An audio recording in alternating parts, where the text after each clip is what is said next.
ओम। अक्षय तृतीया का महत्व। वैशाख शुक्ल पक्ष की तृतीया तिथि को अक्षय तृतीया का त्यौहार मनाया जाता है। अक्षय तृतीया का दिन साल भर की शुभ तिथियों की श्रेणी में आता है। अक्षय तृतीया के दिन त्रेता युग का आरंभ भी माना जाता है। कहते हैं कि इस दिन किए गए कार्यों से अक्षय फलों की प्राप्ति होती है। न क्षय इति अक्षय, यानी जिसका कभी क्षय न हो वह अक्षय कहलाता है। इस दिन जो भी शुभ कार्य, पूजा पाठ या दान पुण्य आदि किया जाता है वह सब अक्षय हो जाता है। शुभ कार्यों या दान पुण्य के अलावा अक्षय तृतीया के दिन पितरों के निमित्त तर्पण और पिंडदान करने का भी महत्व है। इस दिन पितरों के लिए घटदान यानी जल से भरे हुए मिट्टी के बर्तन का दान जरूर करना चाहिए। गर्मी के इस मौसम में जल से भरे घटदान से पितरों को शीतलता मिलती है और आपके ऊपर उनका आशीर्वाद बना रहता है। अक्षय तृतीया के दिन विशेष रूप से भगवान विष्णु की पूजा का विधान है। इस दिन चंदन से श्री विष्णु भगवान की पूजा की जाती है।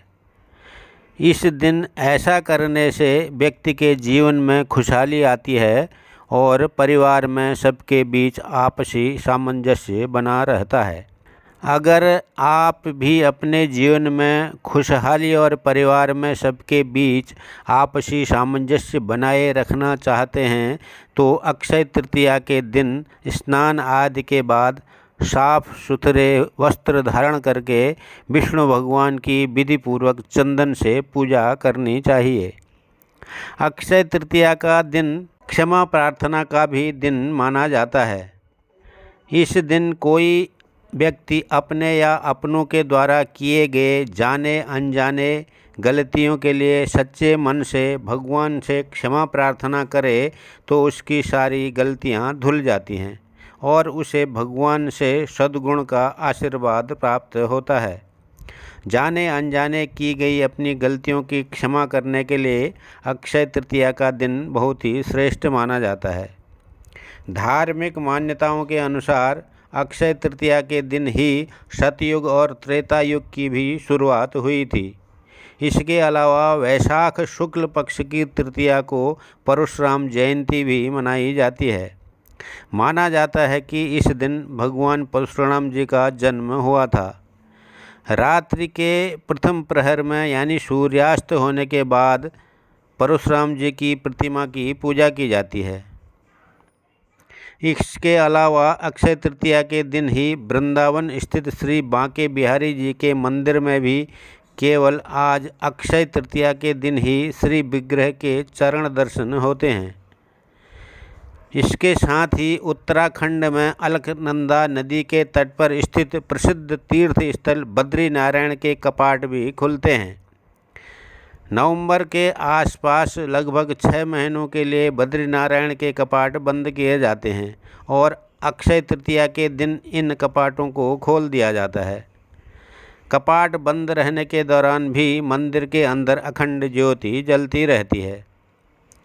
जिस दिन मंदिर के कपाट बंद किए जाते हैं उसी दिन एक बड़े से दीपक में 6 महीने तक के लिए पर्याप्त घी भरकर अखंड ज्योति प्रज्वलित की जाती है और उस दिन भी विशेष रूप से बद्रीनारायण भगवान की पूजा की जाती है। फिर उसके बाद भगवान की मूर्ति को मंदिर से लगभग 40 मील दूर ज्योतिर्मठ के नरसिंह मंदिर में रख दिया जाता है। फिर अक्षय तृतीया के दिन फिर से कपाट खुलने पर मूर्ति को बद्रीनारायण मंदिर में ही वापस रख दिया जाता है। इस अवसर पर बद्रीनारायण भगवान की विशेष रूप से पूजा की जाती है और श्रद्धालुगण दूर दूर से भगवान के दर्शन और अखंड ज्योति को देखने के लिए आते हैं। शास्त्रों में अक्षय तृतीया को स्वयं सिद्ध मुहूर्त माना गया है। अक्षय तृतीया के दिन मांगलिक कार्य जैसे विवाह, गृह प्रवेश, व्यापार अथवा उद्योग का आरंभ करना अति शुभ फलदायक माना जाता है। अक्षय तृतीया अपने नाम के अनुरूप शुभ फल देने वाली है। अक्षय तृतीया पर सूर्य व चंद्रमा अपनी उच्च राशि में रहते हैं। इस दिन नया वाहन लेना या गृह प्रवेश करना, आभूषण खरीदना इत्यादि जैसे कार्यों के लिए इस तिथि का विशेष उपयोग करते हैं। यह दिन सभी का जीवन में अच्छे भाग्य और सफलता को लाता है। इसलिए लोग जमीन जायदाद संबंधी कार्य, शेयर मार्केट में निवेश, रियल एस्टेट के सौदे या कोई नया बिजनेस शुरू करने जैसे काम भी लोग इस दिन करते हैं।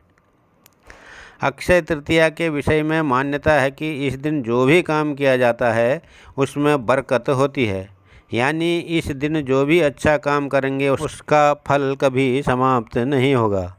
अगर कोई बुरा काम करेंगे तो उस काम का परिणाम भी कई जन्मों तक पीछा नहीं छोड़ेगा। धरती पर देवताओं ने 24 रूप में अवतार लिया था। इनमें छठा अवतार भगवान परशुराम का था। पुराणों में उनका जन्म अक्षय तृतीया को ही हुआ था। इस दिन भगवान विष्णु के चरणों से धरती पर गंगा भी अवतरित हुई थी। सतयुग, द्वापर तथा त्रेता युग के प्रारंभ की गणना भी इसी दिन से की जाती है। न माधव समो मासो न कृतेन युगम समम न च वेद समम शास्त्रम न तीर्थ गंगया समम। बैसाख के समान कोई मास नहीं है, सतयुग के समान कोई युग नहीं है, वेद के समान कोई शास्त्र नहीं है और गंगा जी के समान कोई तीर्थ नहीं है। उसी तरह अक्षय तृतीया के समान कोई दूसरी तिथि नहीं है। बैसाख मास की विशिष्टता इसमें आने वाली अक्षय तृतीया के कारण अक्षुण्ण हो जाती है। बैसाख मास के शुक्ल पक्ष तृतीया को मनाए जाने वाले इस पर्व का उल्लेख विष्णु धर्मसूत्र, मत्स्य पुराण, नारदी पुराण तथा भविष्य पुराण आदि में मिलता है। आप भी अपने शुभ कार्यों को अक्षय करने के लिए इस अक्षय तृतीया के दिन शुभ कार्य, पूजा पाठ, दान पुण्य आदि जरूर करें। ओम।